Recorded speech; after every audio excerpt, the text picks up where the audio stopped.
better than the alternative, right? Like the alternative is death. So I'll take it. Or having no experience. That's right. Or having no career at all.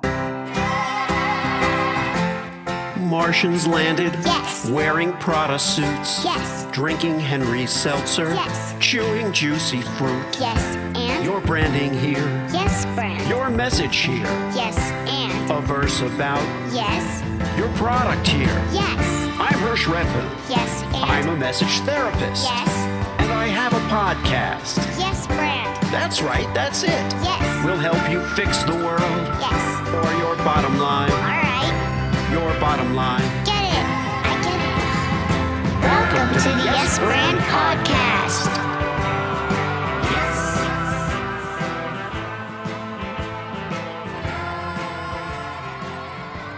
So Lori, you think you're good? You think you're good off the cuff? You're okay, just improvise. I'm okay improvising. I figure at this stage in my life and at this stage in my career, if I don't know my stuff or I don't know what to talk about, I got real problems. So yeah. Well, how much of life in business and in life, I think, is improvisation? How much of it is making it up as we go along? Yeah, 100% probably, right? Yeah. Well, my wife has a phrase she likes to use, which is change of plans.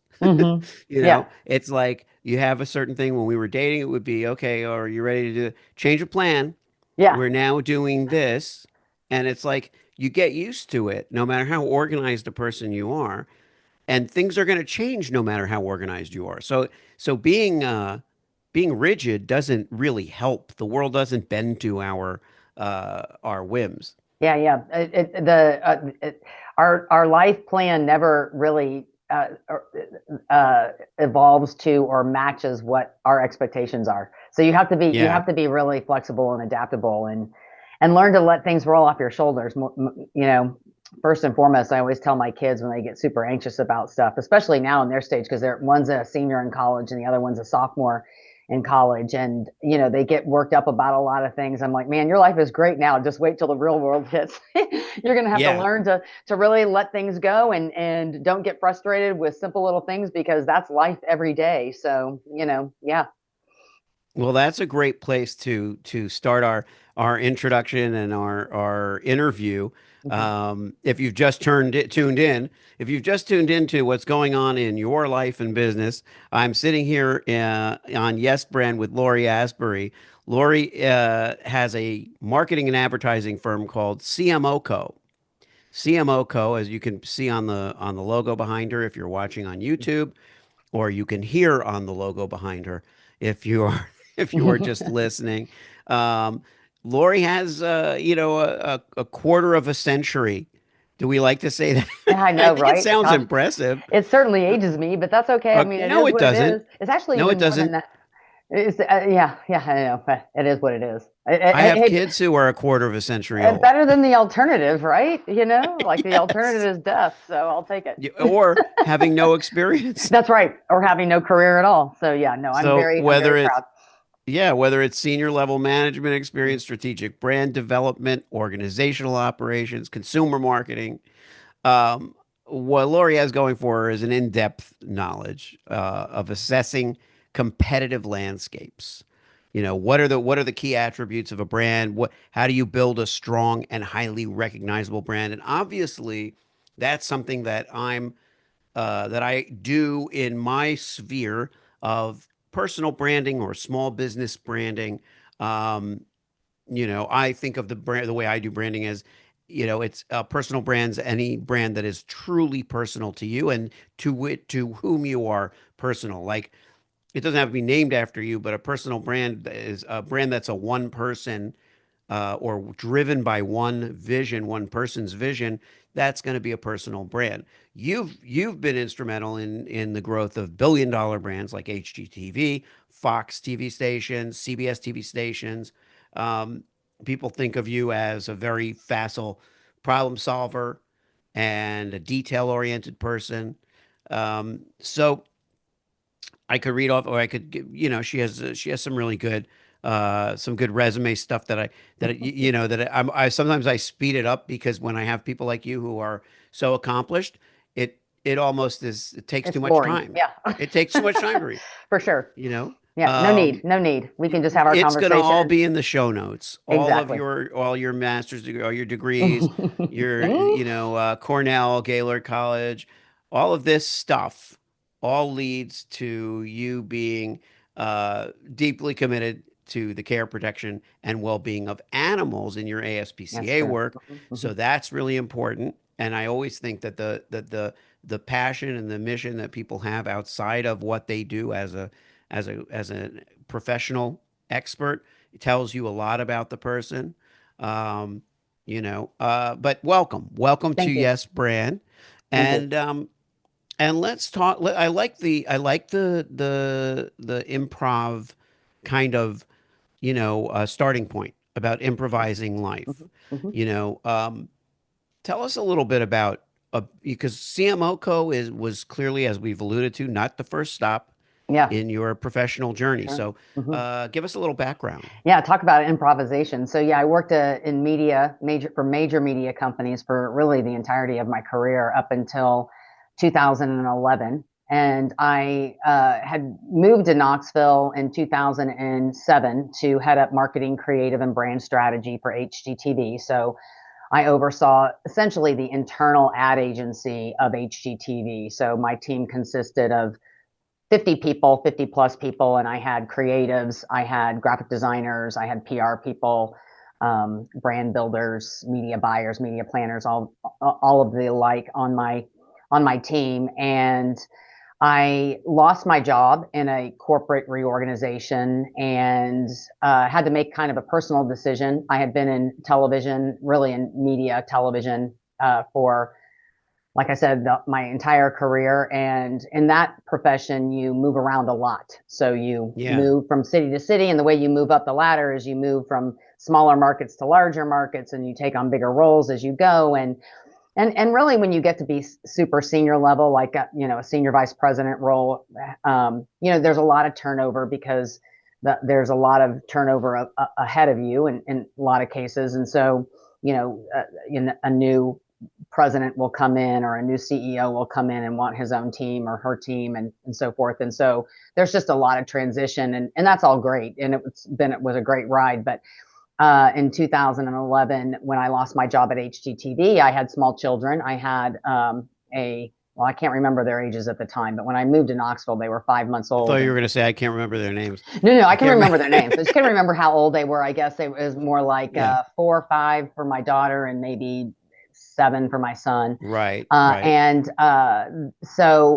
was really important to me for them to be rooted somewhere. I was a single mom very early in their lives, and it was really, really important for me to have them grow up in a place that they could call home, have some stability.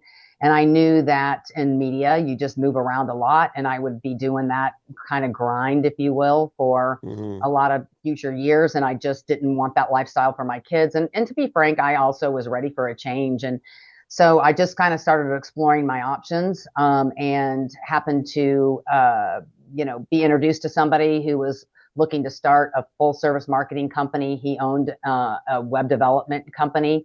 And so he had some creative infrastructure, but didn't really have, full on strategic marketing expertise. And so Yeah. we partnered together to start CMO Co, marketing and advertising. And then in 2015, I actually ended up buying him out of the business and going out on my own. And we've been, it'll be 15 years in business and starting in 2026. So God is good. That's And I've incredible. been super blessed. And yeah, the company has grown over time. And the last 3 years, 4 years have been, well, actually, ever since COVID, believe it or not, have been really high growth years for us. So Yeah. yeah, a lot of exciting things have happened in the last several years.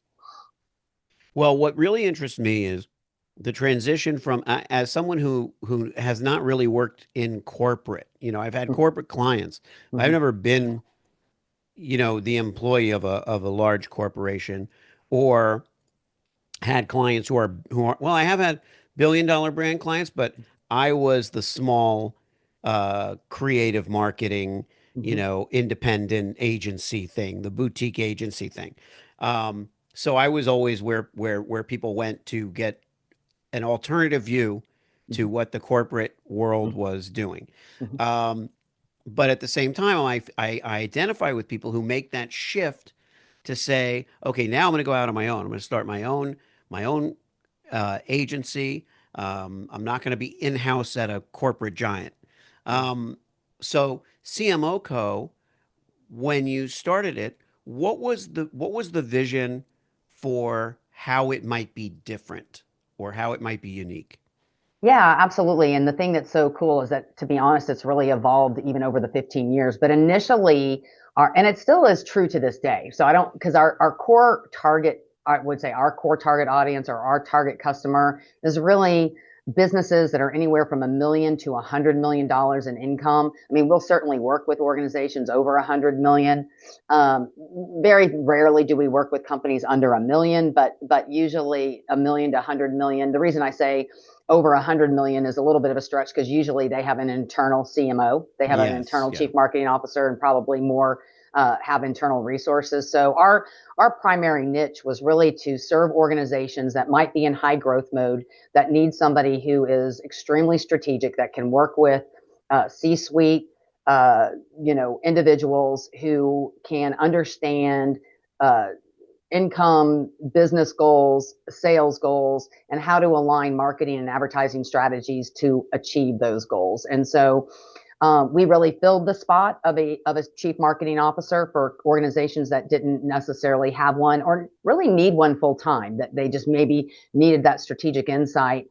And we filled that gap. And then what kind of happened over time is that we realized once we developed the strategic planning, the strategic marketing and advertising plan, and kind of handed it over, what we found was that they didn't really have any way to execute on that. And so Right, and so right. that so really what happened was we just kind of evolved the company to be really more of a marketing department, if you will, that just doesn't happen to sit with inside your organization. So we bring the senior level strategic chief marketing officer thinking and out of the gate, and then really we implement on that strategy, and we have all the internal infrastructure now to be able to do that. So but we also just operate as an ad agency. So I think really what differentiates us from a traditional ad agency is we do fill that CMO niche, and then we have the infrastructure to be able to back up, to execute on it. Whereas an ad agency, a lot of organizations hire an ad agency to develop a campaign for a point in time. So they have a specific need for a short window, for a point in time. And once that campaign runs its life, they kind of move on. We're more long term. We work with our clients on more long term goals, more day in, day out. We develop marketing and advertising strategies that we would call our drip marketing advertising strategies. So they're more designed for the long-term growth of an organization. But again, we do have clients that come to us that just need a specific campaign for a window and for a point in time, and we serve that role as well. Yeah. And so where it might be originally a kind of a fractional option, uh, it's grown into much more of a comprehensive department, you Yeah. know. Um, and I think that's great because honestly, your clients get the best of both worlds. You know, they have what feels like an in-house CMO, an in-house marketing department, an advertising department, Mhm. but uh, certainly it's not the same maintenance that is required to keep that. And I think you can speak to this. I think probably your ideas are more fresh and more informed because you're working with different people. You're working Yeah. on different accounts, you know. Yeah, absolutely. And I think that the other thing that we bring to the table for sure too is that we're just the content that we develop and our strategic approach is a lot more sophisticated. So it's a lot more sophisticated than if you would have a mid-level marketing person who maybe has a few years of experience under the belt. And in all fairness to that person, they don't necessarily have a team of people who are individually skilled in a specific area within advertising. So they may not have a graphic designer, they may not have a videographer, they may not have a media planner. A lot of companies, especially in the $1 to $100 million range, like to hire a marketing person that they feel has all of those skill sets, Yeah. and they're very unique skill sets. So it's very hard to find one person who can do that type of thing. So in some cases, we're working with an internal marketing director and bringing a lot of infrastructure that they may not have internally. And when we do that, we're able to offer a much more sophisticated approach because I have professionals, very experienced and trained executives who are masters of their craft in their individual field within the advertising. So I've got a very strong executive creative director. I've got a really good media planner. I've got somebody who oversees all of our digital ad products. I've got 2 videographers on staff. So, we have really trained people and the ability to, execute on high level marketing and advertising day in and day out, without necessarily having an organization have to carry the burden of the full-time expense of that. Yeah. And I think I had a conversation this morning with a client of mine, um, for whom I did a bunch of creative, a bunch of kind of freelance creative, which is not what I do all the time, um, but then the question of the execution of those ideas,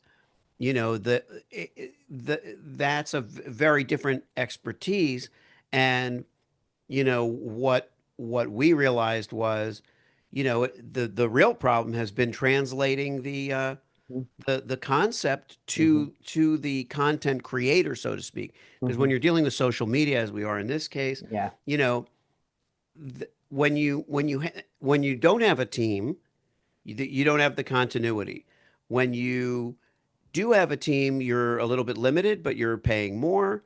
But you're also limited to the parameters of what the team can do or what their expertise is.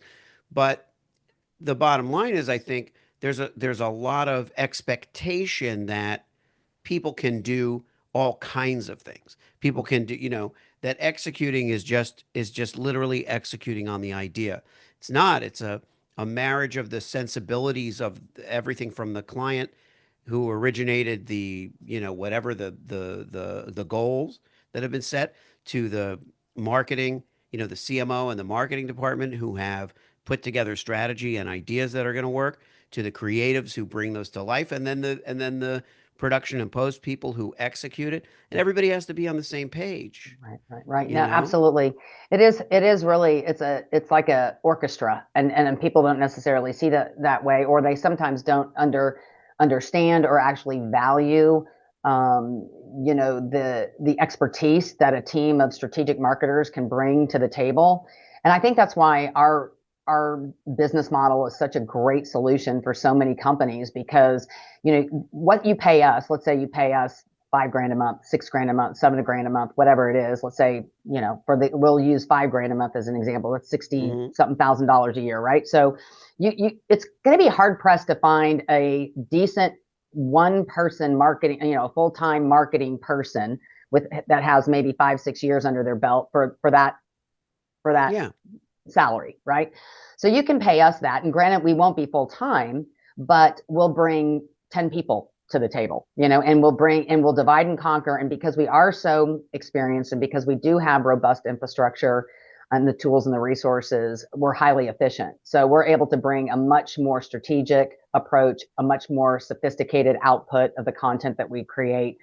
And we're able to do it methodically. So day in, day out, month in, month out, and do it really affordably. So it really does, become a very good solution for a lot of companies that are in high growth mode. And obviously it's been the backbone of our business model for going on 15 years now. So, and yeah, when I can get in front of people and kind of explain how we operate and the solution that we provide, it's a pretty easy sell.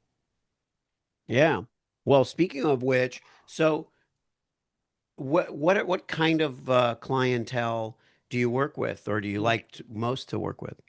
Yeah, so we're not industry, specific, if you will. We're sort of agnostic when it comes to the clients that we work with. I think at one point we were, maybe trying to focus on specific industries that we felt we had more experience in than others, and didn't really get a ton of traction kind of doing that approach. So we just really are, work with anybody, and our client portfolio is extremely diverse. So we have Yeah. anywhere from a science research company, they manufacture microscopes for nanoscience research, all the way to a hair salon, to, a heavy equipment construction company, to consumer packaged goods. We recently have onboarded a client that manufactures additives and supplements for farm animals, which is including equine and cattle and Uh-huh. poultry, backyard chickens and canine. And so obviously a brand that we're extremely passionate about, because that's part of our core values is animal welfare. So we're really excited to be working with them, but everything in between. It Yeah. keeps it a lot of fun for sure. And we certainly don't say, obviously there are industries that we feel like we have a lot more experience in. I'm very experienced in, I would say, utilities and broadband, a lot of experience in hospitality, entertainment, tourism. That's a sector that we're very experienced in.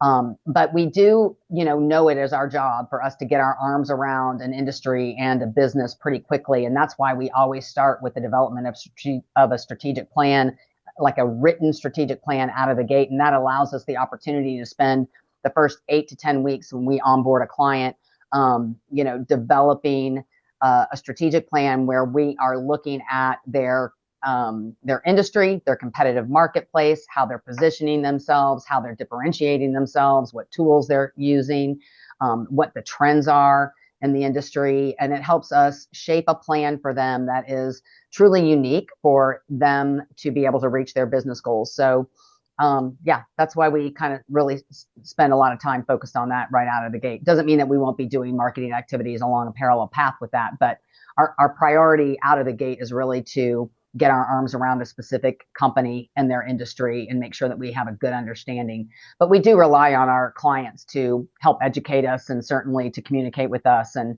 have a lot of collaboration. And that's why it's so seamless, because while we are boutique, I think that's the beauty of it in terms of our value proposition and working with organizations from $1 to $100 million range, is because we're super accessible. We're extremely collaborative. We really do operate like their CMO and their marketing department that just doesn't happen to sit in house. So Yeah. again, I think it's just a really great solution and one that seems to be pretty effective. Yeah. Um, and since you're sitting here, you're doing the interviews, doing the, being the face in a way of the Mhm. firm. How do you see your role these days, 15 years in to this business, when it comes to getting the word out to your audience, getting the, to your prospective clientele, how do you foster that relationship with the people who haven't worked with you yet but might? Yeah, so I think it's definitely evolved over time. So initially, when we first started the business, I was really involved in the day in, day out, just execution of accounts. So definitely involved in the strategy, which I still am to an extent, but involved in the creative, copywriting, all the fine details. And most of our clients came from word of mouth or just referral. Here locally in Knoxville, I built my business, to be frank, on one client's back from the very beginning. Yeah. And it just kind of led to another client, which led to another client, and mostly word of mouth. Now, as we've grown, over 15 years, there's a lot of different things that we do. We drink a lot of our own Kool-Aid. So we do our own marketing and advertising, leveraging some of the digital products that we have and that we leverage for other clients. Yeah, part of my job, or a big part of my job now, is just lead generation, getting on podcasts, getting the word out there, direct email campaigns, and really kind of trying to focus our outreach to companies that we think we're most aligned with in terms of being able to solve their solution or their problems and provide a good solution to some of the challenges that they may face. So we're more focused on who we're targeting in terms of what we think is our ideal client and where we feel like we can provide the most benefit. Yeah. Yeah. And it's hard sometimes to, even if you're in the marketing and advertising space, the branding space, to have perspective on your own business. You can do it really skillfully for other people, but when you have to turn the perception onto yourself, it can be a little daunting. Do you, I mean, you have having a team that you have, you're getting perspective from within the team, but do you get perspective from outside? Oh, 100%. I think, one of the things that's I'm kind of embarrassed to say actually is that here, we pride ourselves on developing these comprehensive strategic plans, yet we had never really done it for ourselves until maybe 5 years ago, and so we took the time to really do a deep dive and do a good gut check as to who we were as an agency, how we were differentiating ourselves, did our value proposition, basically the fractional CMO or, the outsourced chief marketing officer and marketing department, did that still ring true? Was there still value in that? Was there still a need for that type of an organization? And then, really, how could we elevate ourselves too as an agency? We have growth goals. I have growth goals just like any other business. And how are we going to fine tune our messaging and our sales outreach, if you would, to be able to make sure that we resonated with our target customer and making sure that we were telling our story in a way that was meaningful to them, not unlike how I coach our clients for how they're, growing their businesses as well. So same approach, obviously different tactics, different strategy, different implementations. But for the most part, having just a strategic plan, having defined revenue goals and having a clear path to get there was something that we hadn't done for, a big chunk of the time that we were in business, and finally said, hey, this is crazy. Why are we doing this for everybody else, but not ourselves? And we finally took the time to do that. And that's been a game changer for us. Yeah. I found recently that I was like, I need to go through my program. I need to put myself through my program and kind of have, get the Yes Brand Builders treatment on my own personal brand, because I'm just not paying it. I'm not focusing on it, honestly. Sure. So, Yeah. So to kind of wrap things up, it would be great if you could, first of all, just let the audience know where to find you, but Sure. and there'll be certainly a lot of stuff in the show notes, Yeah. but maybe a piece of advice for people who may be thinking of starting their own company. And of course, 15 years later, it's a different story to open a new business. But if you could just share a little insight for the younger entrepreneur or agency owner. Sure. Well, for the first way to reach me is two ways. You can go to our website, which is cmoco.com, or you can just email me at ceo@cmoco.com. So those are two easy ways to check us out, or just one to reach me through direct email and just check out kind of who we are and what we're about, and kind of check out the experience of our team and our portfolio. Please just go to our website. Again, that's cmoco.com. And then in terms of people just starting out, I would say, gosh, that's such a great question. And looking back now 15 years and kind of how we've evolved as an agency is just be relentless, just stick to it. If you're really passionate about what you do. And I think part of the reason why, we've been able to succeed is just because I really do love coming to work every day. So make sure that you're starting a business with something that you believe in, something that you feel that you're extremely educated and knowledgeable in. And that's the other thing I will just add as a caveat is continue to educate yourself. I read a lot of books. I listen to a lot of podcasts. I certainly don't profess to know everything, even though I've been doing this for almost 30 years or over 30 years at this point. So, I really try to encourage not only myself, but my team to continue to stay educated, continue to hone your craft, but just be passionate about what it is that you go into business to do, and make sure that you can see yourself doing it, in the long run, because it's a lot of work and you never turn it off. All right. If you liked the show, Yes, and it worked for you, yes, then subscribe and leave a yes, friend. 5-star review. Yes, friend. Tell all your friends. Yes, friend. Get your branding here. Yes, friend. Get your branding here. Yes, friend. Did I make it clear? Yes, friend. Get your branding on Yes. before they're gone. Yes.